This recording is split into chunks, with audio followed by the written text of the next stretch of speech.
Hello, everyone, and welcome to today's Ask Me Anything. We're just going to give maybe 30 seconds or so for people to join. So hold tight, we'll be starting very soon.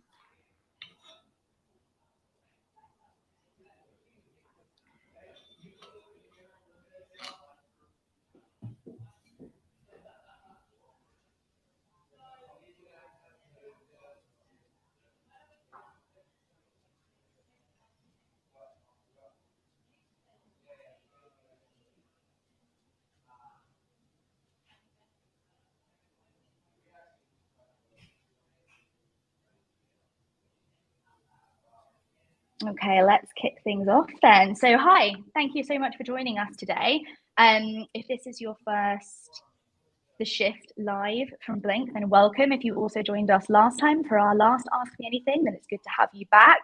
As you know, today's theme is all about how to implement a frontline employee app. We will be taking you through a short agenda.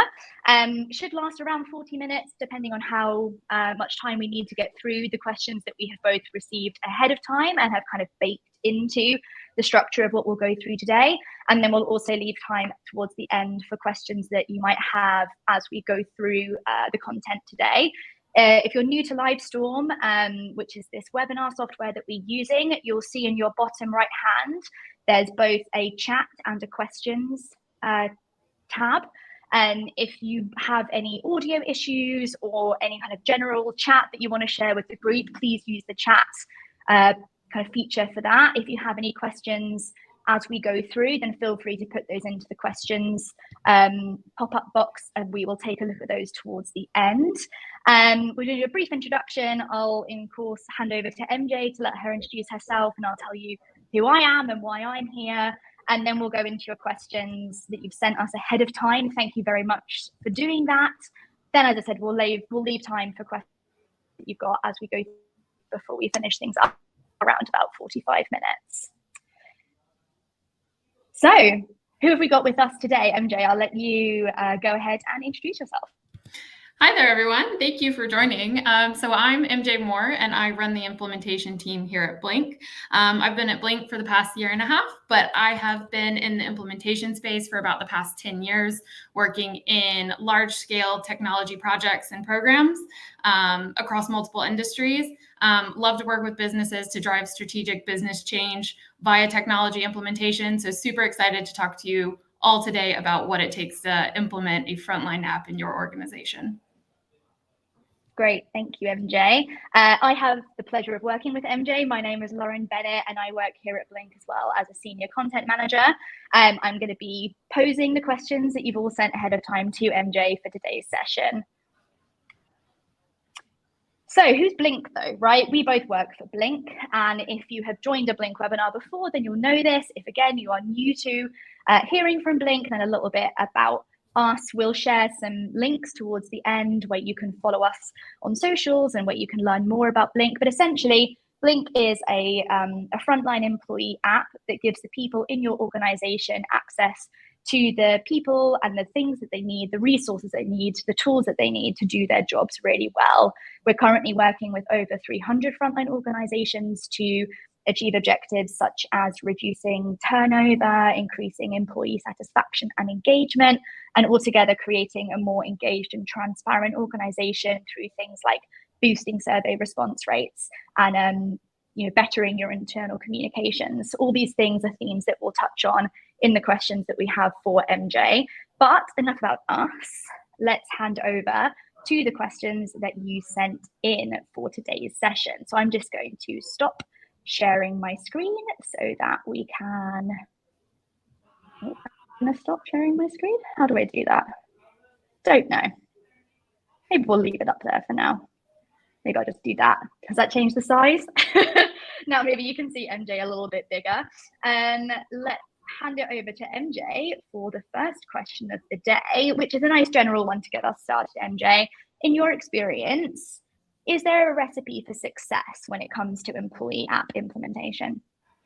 I mean, absolutely. So, I mean, we're really, really lucky because we are such a compelling app that there is so many things you can do to make a successful implementation. And there's a lot of really key areas we focus in on with you when we are at the start of an implementation that are our key focus areas and the key drivers we say during an implementation that are going to make an implementation successful.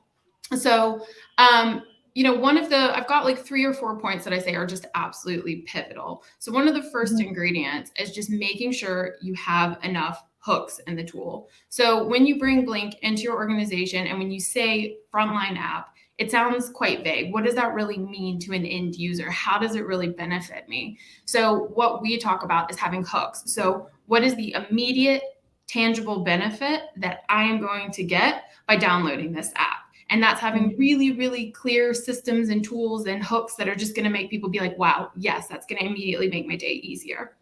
Some examples of those kind of hooks might be easy access to pay slips. That's like an immediate winner. A lot of organizations we work with have, they still are sending out paper pay slips that they're mailing to people's houses, or people are having to walk into like an office of their HR administrator to pick up a physical piece of paper. So by bringing in Blink and connecting your existing payroll tool, you are making payslips immediately accessible. And, with our SSO functionality, if someone has to use a username and password today, we almost remove that need entirely. And so people just can have an easy, seamless experience to view something that's super important to them and that they want to see all the time. Another great hook is easy access to view your schedule or a report that you submit all the time. So if you're having to submit, an incident report, and instead of having to walk to the office, submit a paper form and talk to your HR rep to get that filled out, or have to call your manager and explain the situation, you can just log on to Blink, have that ready to go and submit it. So it's really important for your frontline users to immediately understand, how is this going to make my life easier? And so if you're not able to articulate that in a 30-second elevator pitch, you're going to struggle to get your frontline engaged. So having a really succinct, clear message about what are the benefits for me is absolutely pivotal. That messaging, though, doesn't just apply to your frontline. That messaging also applies to your management as well, your frontline management, because ultimately they're your advocates. They're the ones that we're leaning on to help us spread the message and get people onto Blink. They're the people who see the frontline day to day, talk with them, engage with them. And so for them to put in all this effort to push this new app, this new experience, they need to understand, how is this going to benefit me as well? Is it going to make it a lot easier for me to contact my team? I'm now not having to individually call each person to ask them if they're available for a shift. I can just post in the feed. Everyone on my team can see that, and whoever is available can claim that. So it's really important to have, those hooks for both sets of users, because they're your advocates all throughout the business, albeit they have different intentions and different reasons for using the tool. Another ingredient in the recipe, shall I say, is engagement from your senior leadership and your management. And this is all different levels of management. Like I mentioned earlier, it's your frontline management, but this goes all the way up to, your CEO. One of the things we recommend is, and ahead of our launches, is getting a video from your CEO or some type of C-suite or executive leadership that makes it seem like a truly organizational change, that everyone is on board this journey. It's not just everyone on the front lines being impacted by this. Everyone's joining in and becoming a part of this organizational change. So it's really important to have visibility across all levels of the business within the tool, who feel present and active, and that it's a truly engaging organizational wide tool. The next one I would say is just make Blink a one-stop shop. The last thing you want, and it's probably the thing your frontline is the most frustrated with, is that everything is everywhere. There's 15 different places they have to do things or access things or contact people. And what we really recommend is putting as much as you can into Blink so that it's truly a single source of truth. And that drives massive utilization of the platform, because people aren't questioning like, oh, do I go over here? Do I go over there? It's always Blink. Blink is where I go when I need to get something done. And if I have a question, I go via Blink to ask my manager or raise a ticket to the support desk. So it's like consolidating all of that, both from like a comms perspective, but it's linking in your existing tooling as well. So it's kind of this comprehensive world of like everything I need to do my job is right at my fingertips. For example, we've recently launched a customer and they mandated after the first 4 weeks, they were using Facebook groups and WhatsApp groups to communicate within their organization. And those they mandated within the first 4 weeks of launching Blink, those would be completely shut down and everything would be streamlined and moved into Blink. And that's made such a massive impact because people are incentivized and have no other place to get information. So they go to the one central source and then see, wow, I can get everything here, which, everyone always enjoys when their life is simple. And then the very last thing I have, another key ingredient, is just making sure that you have an open and engaging environment and it has content that carries across all different parts of the organization. So your central HR and comms teams might have the idea, that they want to share top-down comms that are more related to overall like business objectives. But on a more local level, you might have more operational content and messaging. You need to go get a medical check this week. You're due to submit this report this week. Things that are on differing levels, but all valuable information. So it's just making sure that you have content that covers all of that. And that's both work content, but also fun content, because you need to pepper in all the good stuff, the warm, feel-good stories, because that's what people love to see. I mean, I'm a sucker for a feel-good story too. So, you gotta do that in between all of the operational, tactical stuff. So just making sure you've got a wide breadth of content and consistent content at that. Yeah, great. I mean, there's a lot of like the theme of getting buy-in and getting support from everyone there, right? Like remembering that this, if it works well, is going to be a tool that transforms everyone's experience at work. And so understanding that from the get-go, I appreciate must be really important. I also really like that idea of getting a video from the CEO to really kind of illustrate that top-down support for the app implementation as well. On the theme of buy-in, then, that feeds really nicely into the second question that we've received, which is about buy-in more generally. So, who exactly do you see in your experience needs to be involved in the rollout of a frontline employee app? Whose buy-in do you need? And crucially, how do you go about getting it? Yeah. So, I mean, I think with the Frontline app, it's really interesting because unlike other tools that are maybe very specific to a certain part of the business, there's HR tools, there's IT tools, there's, different types of tools that feel very catered to a very specific group within a large organization.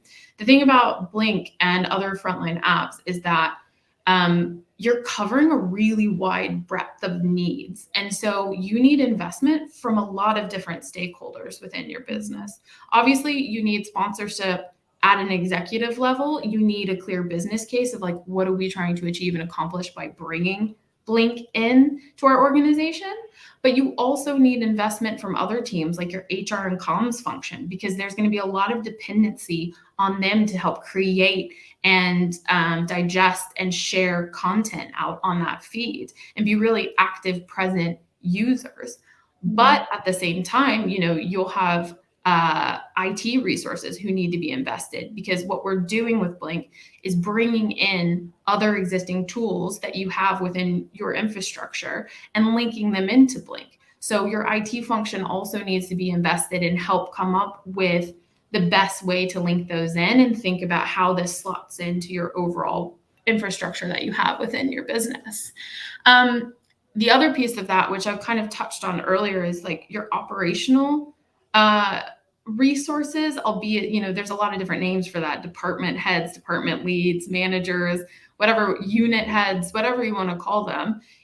They ultimately are the ones struggling with this problem of how do I get in touch with my frontline? How do I do things more efficiently with my frontline? And so you've got to get them on board and understand their needs and the challenges that they are struggling with their frontline to really hone in on like, what can we put into Blink to make this most effective? So you've got a wide range of stakeholders that all need to be contributing to keeping up this really cohesive environment, because there's so many exciting things you can do with Blink. But I think nailing down those business cases across those key units I mentioned is key to driving whether or not people will use Blink. And you need insights from all of those people in order to make it happen. Mm-hmm. So usually what we say is obviously to get their buy-in is you need to show them the value of like, what are they going to get, which is what I touched on earlier, the what's in it for me, because everyone has an outcome they want to achieve. So it's about summarizing that effectively, and not everyone's going to have the same what's in it for me, because, an HR person definitely will not have the same concerns as an IT resource, as an operational resource. So it's about honing in on those, defining it, and very clearly stating it to them. This is what you're going to get from this. And this is why, you're being asked to do this. And this is why it's worth the effort up front, because all of this on the back end is going to save you time, save you money, save you resource. So it's getting them to see and understand that journey. Is it possible to do everything? Like, is there a point sometimes where there has to be a prioritization of people's what's in it for me? Or can you genuinely, in your experience, tick off all of the boxes with one frontline app? No. So, typically what we say, it sounds very ambitious to say, put everything in there right now. We know that's not feasible. Like that's the dream, right? But like with most people, you identify upfront, like you might have a bunch of different use cases and reasons why Blink might be beneficial, but ultimately you'll have to measure what are the key ones that are going to bring us the most value right now. And is it sufficient for us to launch with that? I think identifying, your minimum value, valuable utility is the important part, because you don't want to launch with not enough, but you also don't want to delay your launch and keep things going for too long because you're trying to put everything in there. So it's about striking that balance and launching with enough value, and then continuing to build on that as you grow, because, a lot of our customers, what they launched with, their environments, 2 years later look completely different, and they've continued to add and build as people have seen, oh my gosh, there's so much we can do here. So it's about balancing the two. I like to think you can always do less than more, get as much as you can in there, but obviously be realistic about what else is going on in your organization and find the key things that are going to drive the most value now and focus on the other things later down the road. Yeah, I love that idea of minimum valuable, like rather than minimum viable, because that's how you'll get buy-in, right? If you can show people that it's delivering value from day one, it's much easier to then optimize and build on the capabilities of your app from a place of support from everyone, rather than focusing too much on just what's viable today, and then suffering, like not getting that buy-in immediately. Anyway, I've digressed. Sorry, I shouldn't. I'm just interested. You talked about different people having different, what's in it for me's. But I'm sure there'll be some people listening who are also wondering whether what they think or hope will be in it for them is possible. So are there common pain points or business objectives that you tend to see people coming to Blink needing a frontline app for, and are you able typically to deliver against them upon implementation? Yeah. So, in terms of common business objectives or objections? Objectives. Yeah. So the things that people are trying to solve. Yeah. So, the common business objectives that we would typically see are that you are, trying to increase and foster a community within your organization. A lot of people feel very disparate, very separated, not like they're part of a community. It feels a bit intangible, but when you start getting into it, people feel disengaged, there become real financial impacts to that. So the common business objective is fostering and creating this sense of community that keeps people and ultimately leads to retention and that people stay. You lower your onboarding cost of bringing on new colleagues, which we all know is really expensive and time consuming and requires a lot of resource. So you want to give people a platform and a place where they feel recognized, they feel heard.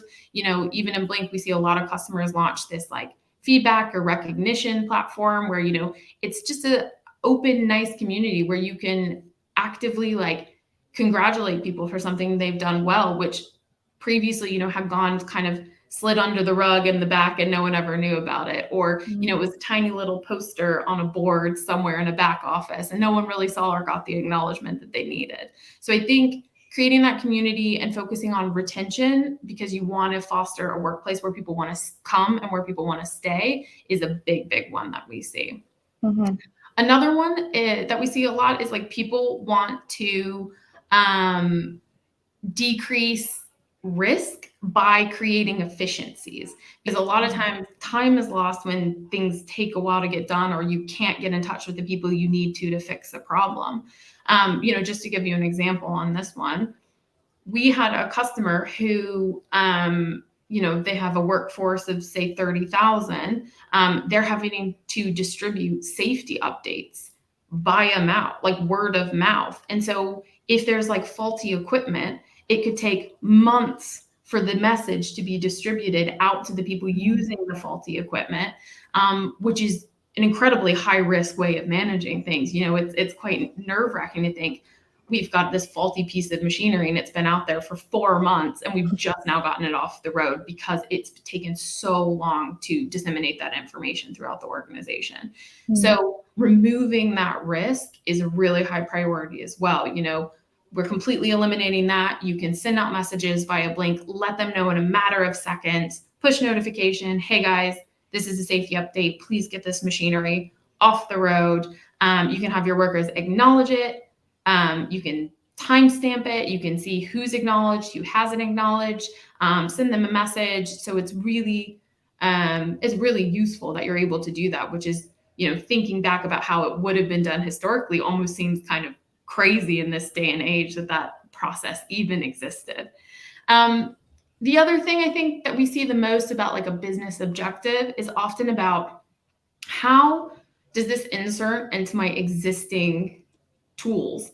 I think people sometimes are scared that this is going to replace all the investment that they've put into their existing infrastructure. Like they've got a scheduling system, an HR system, an LMS system, a content management system. And I think with a Frontline app, we're not looking to replace those systems, but we're looking to get more engagement and more value from those systems, because you've paid a fortune to get those into your, to get those built out and delivered for your organization. But then you find no one's using them because no one has access to them. No one knows the links to them. No one knows their username and password.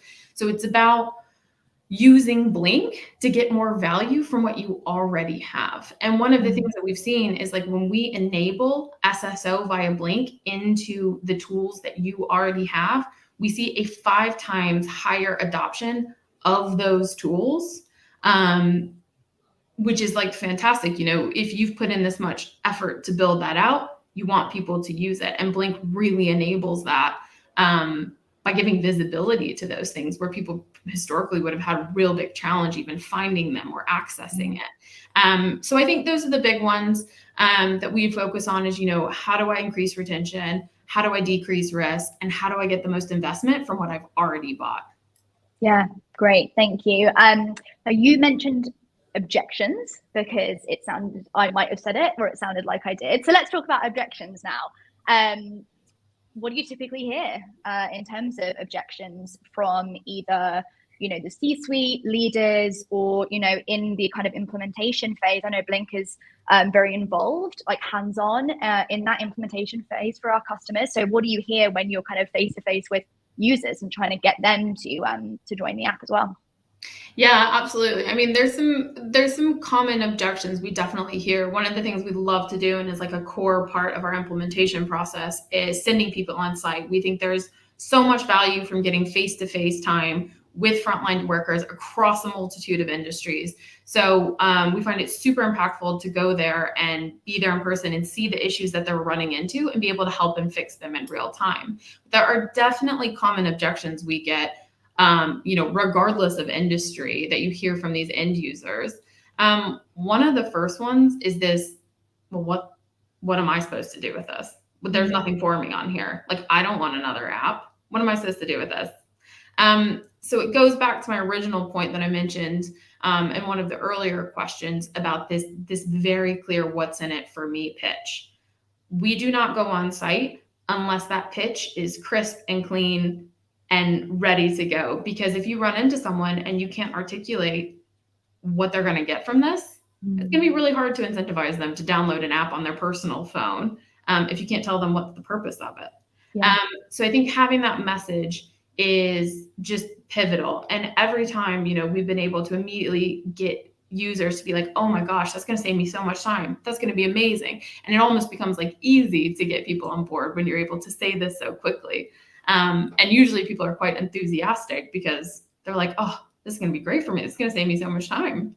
Another common objection that we get is, I don't want to learn another tool. This is just going to be another thing that's going to be really cumbersome and complex and hard to use. With this one, typically it's about getting the user logged in and in the product and using the platform. And one of the best things about Blink is that it is such a simple user interface. Like if you've been on any type of social media, it's the same construct. It's very user-friendly, very intuitive, very recognizable to other platforms that exist out there. So, the whole idea is that, oh my gosh, I don't need training on this. This is really straightforward. This is really simple. And one of the things that we do to help with this point is we have what's called like a Blink champion. We use these people, and what we recommend is for every organization we roll out to is about 5 to 10% of the organization should be nominated as a Blink champion. And what a Blink champion does is they're supposed to be an early advocate for Blink. They get an early training.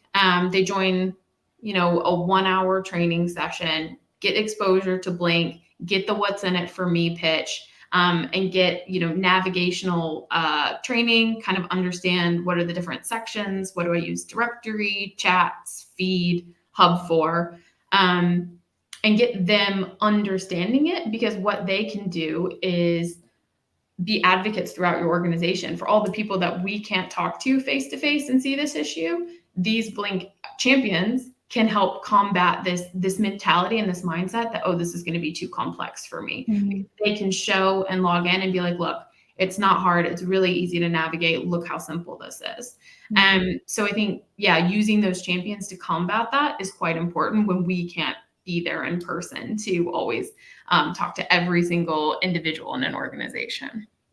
I remember that coming up in the last webinar that we did with the Care Synergy team. They talked about how they have these kind of fun intro to Blink sessions and part of all of their onboarding for all of their new hires, and they kind of put people in pairs and they get to send each other messages and set up gifts and kind of see that fun side and how easy it is to use really early on in the onboarding. Yeah, I love that idea. It's so fun. You want to immediately make it engaging and fun. And I love cultivating that kind of environment. I think that's a great idea. I think the next one that was on my list that I'm thinking of for, what are some common objections is, I think there's just a bit of paranoia, especially in today's world, about I'm being tracked. You're putting an app on my phone. What does this mean? Does this mean my company is tracing my location? Are they saying when I'm offsite, I'm on site? There's just a little bit of fear of like, oh no, they're getting all of my information and they're seeing exactly what I'm doing. And so, we make it abundantly clear that Blink is absolutely not tracking. Your company or your employer cannot track your location in Blink. There's only 2 reasons that we track location, and you can turn off those location permissions. One is if, similar to if you were using WhatsApp, you can share your location with a very specific person if you want to. The other thing is if you are filling out a form via the hub, a lot of forms will ask, where your location is. If you're doing an incident report and you need to say, I've had an incident here, you can just pre-fill your location based on where you are. But both of those can be switched off. Blink cannot track your location. Your company cannot track your location. These are very specific pieces of functionality that go specifically to the users you're submitting to. The other thing is like, we don't have access to your files in your device. You grant storage permission, which then allows you to share files from your camera roll, or if you had a different type of file. But, we make it really clear that we're absolutely not tracking, the company has no access to track them, and that, it's a tool meant to help them, not to be a watchdog or this like overlord making sure they're doing certain things at certain times. So I think messaging is really important on those, so that it kind of nips that conversation in the bud early on. 100%. Yeah. And I can see that both Michelle and Leslie have asked about like tracking and how they handle objections and concerns around tracking with employees. So hope that answer's been helpful for the both of you. Yeah. Hopefully there's some great content as well on our help desk, which kind of goes into the detail of this as well, which is really good sort of objection terminology and phrasing to sort of put those concerns to rest. In terms of other types of objections we see, some of the admin objections that we get are sometimes we work with teams who, rightfully so, there's concern. They've never had an app before that's been available and open to their employees. There's a bit of fear and a bit of, hesitation. Is this going to be the right thing? Is this too much freedom for people? Is this going to be an HR nightmare?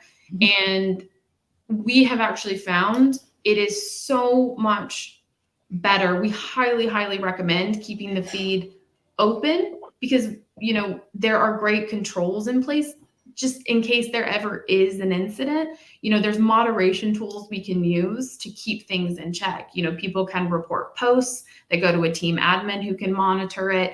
You can put user guidelines and etiquette in the hub and make them mandatory reads. You can, if there's a sensitive post going out, you can turn off comments just for that post specifically, but leave comments on for other more fun, engaging posts where you do want feedback. So there's lots of different mechanisms to sort of counteract that hesitation. And from, my experience, there's just so much more benefit, and it feeds back into this point I mentioned earlier about fostering a community and a sense of space where people want to engage and feel part of something. And if you turn all of that off and make it top down, I think it really distracts from the messaging of what you're trying to do with Blink, and distracts from that message of like, we want to create a company culture. Yeah, I think that's really important to note. Thank you. I am amazed at the time. It's already 32 minutes past. So am I talking too much? No, absolutely great. I'm just going to speed on to the next question that we had sent in ahead of time, which is about how you make this work, how you make an employee app work for frontline employees who typically don't have work phones or work email addresses. So how do we resolve that one? Yeah, so honestly, the vast majority of the organizations we work with, employees do not have company devices. It's very much we're asking people to put Blink on their own personal device. And this is why that what's in it for me is super pivotal, because not only am I not putting this on a company device, I'm being asked to put this on my personal device. So it's really important to stress that again, make sure that there's real value and people understand what that value is. But it's not a challenge. We find at most of the sites we go to, that doesn't end up being a problem if the messaging is really clear. The other thing as well is like, if your data is, if you're missing a lot of phone numbers, or you don't have email addresses, which are the two key pieces of personal information that we would use to trigger invites so that people could claim their account. If you're missing that information, we have other workarounds or ways to get people onto their accounts without that data. So, while we recommend phone numbers and emails, because that's the smoothest, simplest, easy way to do it, we've got other options. We've got an incredible onboarding micro app, which, allows the user to enter their name, a personally identifiable piece of information, to then be able to link to their account and claim their account. We also use QR codes. You can print out individual QR codes, which would be, each user has their own QR code, which they use to claim their account. We've had customers send out mailers. There's all different types of approaches. We've had a customer send out, they have an SMS text alert system. They wanted to leverage that existing SMS alert system to send out invites. So there's all different ways, and we definitely work with you to tailor that about what's going to make the most sense for your organization for people to claim their accounts. But I think ultimately, the less friction, the better. If there's even one additional step in claiming your account, you see the numbers drop because it gets harder and there's one more blocker. And, you really have one opportunity to get people on, and you need to make that as easy as possible. Otherwise, you have to look at relaunching or sending out new messaging and instructions, or get your IT team involved because it requires resetting a bunch of passwords. So you want to make sure that when you do launch, you have the most streamlined, efficient, frictionless process as possible. Yeah, I mean, that's the whole point, isn't it? Like, a lot of what we've spoken about in terms of the value that a frontline employee app delivers is about taking friction out of the process for these already very busy employees.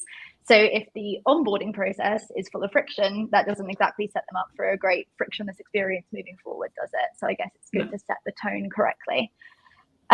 Great. Next question. We kind of touched on some of these themes already, but we had a specific question around how, if you install or implement an employee app such as Blink, and you've already got other systems in place, the example in the question that we received was about scheduling.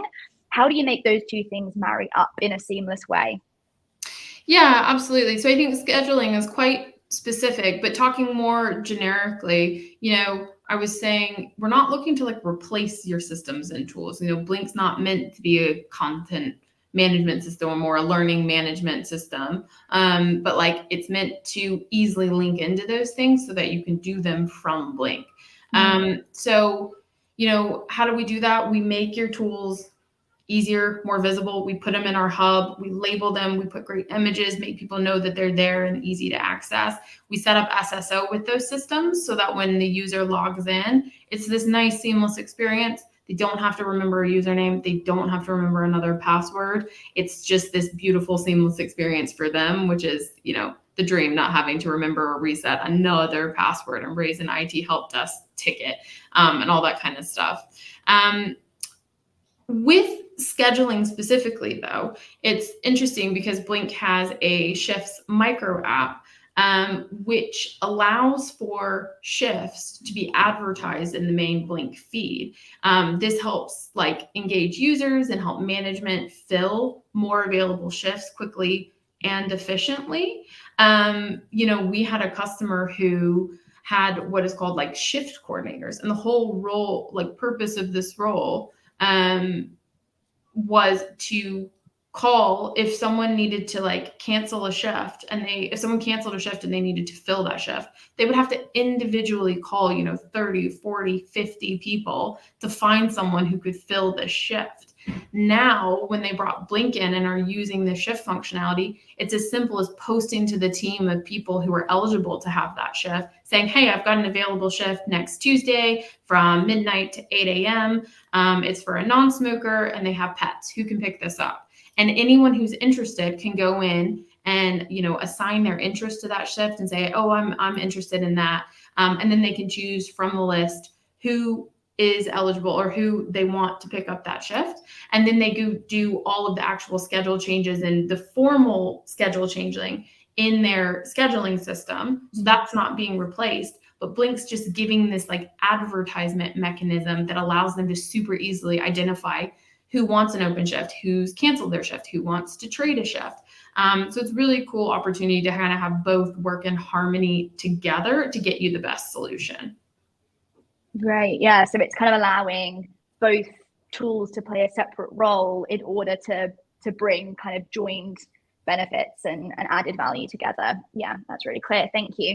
Another question that we actually received, a topic that we received quite a few questions around, and kind of leads on from this idea of kind of implementing and maybe using plugins where needed, was about translation. So, there's a lot of frontline organizations out there who have global workforces or, manufacturing sites all across the world, hospitals across the world. How would you use an employee app for a global team? How easy is it to translate the content? And I think we just had a question put in earlier as well, which is about sending invitations in Spanish as a specific language. So if you could speak a little bit to how we do translations, that would be great. Yeah, so I mean, Blink is fantastic because it is like a tool that allows for in-app translation. It translates content like feed posts and feed comments and pages. And so you get this really great translated experience based on the language you are looking for. We recently launched at an organization that is quite global. They have operations in Hungary and India and Netherlands and all over the place. And so language was a really, really key part of their business case of like, we struggle to communicate with our workforce because there's not a seamless way for people to get content in the language that they need to be able to interpret it.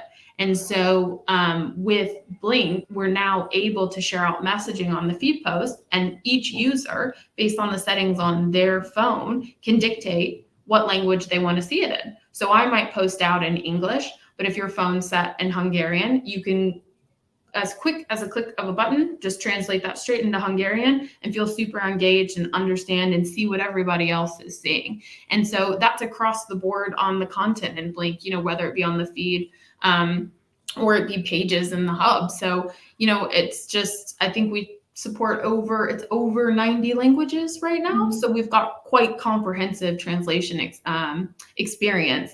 And, with global organizations, this is a must-have these days. Yeah, great. Thank you. Cool. So now we've got 4 minutes left officially. But if everyone's happy to go a few minutes over, we're happy to go a few minutes over because we have had a few questions come in from those of us who are with us today. So first question, another hot topic like translation is unions and unionization.